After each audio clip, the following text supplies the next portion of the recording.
ሰላም ልጆች፣ በዚህ ትምህርት ከርሰር ስለሚባል ነገር አስተምራችኋለሁ።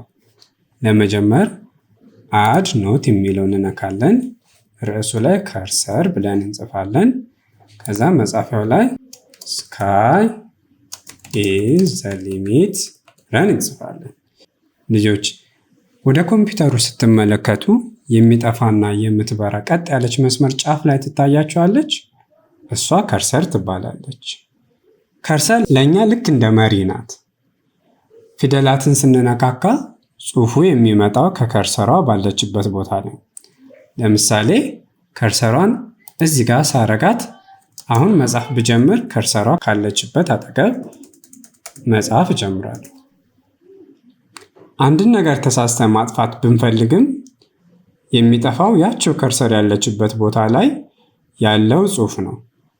ለምሳሌ እዚህ ጋር መጨረሻ ላይ የሆነ ነገር ዝም ብሎ ትርጉም የሌለው ነገር ብጽፍ ከርሰሩን እዚች ጋር ባመጣውና ድሌት የሚለውን ብነካ ከርሰሯ ካለችበት ጀምሮ ነው ማጥፋት የሚጀምረው። ልጆች አንድን ነገር ማጥፋት ወይም መጻፍ ስንፈልግ በመጀመሪያ መጻፍ ወይም ማጥፋት ወደምንፈልገበት ቦታ ከርሰሩን መውሰድ ይኖርብናል። ለምሳሌ ስካይ ከሚለው ቃል አጠገብ መጻፍ ከፈለኩኝ መጀመሪያ በማውዜ ስካይ ከሚለው አጠገብ ሄጄ ክሊክ አደርጋለሁ። ከዛም ከርሰሯ ስካይ አጠገብ ስትሆን አያችኋት? መልካም።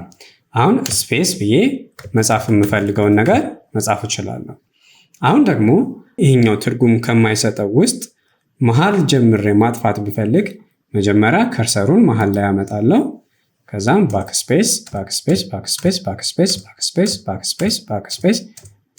አድርጌ አጠፋዋለሁ። ልጆች በማውስ ክሊክ ከማድረግ በተጨማሪ ኮምፒውተር ላይ ያሉትን የአቅጣጫ ቁልፎች በመጠቀም ከርሰሩን ማንቀሳቀስ እንችላለን። ለምሳሌ ትርጉም ከማይሰጠው ቃላት መጨረሻ ላይ ከርሰሩን ማስቀመጥ ከፈለኩ የቀኝ የኮምፒውተር ቁልፉን በመንካት ወደ ቀኝ አመጣዋለሁ። ከዛ ላይ ሁኜ ባክስፔስን ስነካ ያንን ማጥፋት እችላለሁ ማለት ነው። ወደ ግራ መውሰድ ከፈለግን ደግሞ ወደ ግራ መውሰድ እንችላለን። ወደ ቀኝም እንዲህ መውሰድ እንችላለን።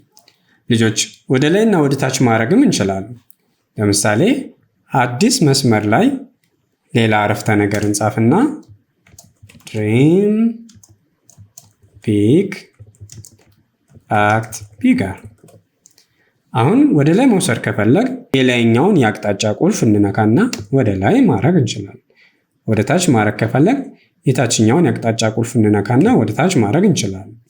ወይም ማውዛችንን በመጠቀም የፈለግንበት ቦታ ላይ ክሊክ እያደረግ ቦታውን መቀያየር እንችላለን።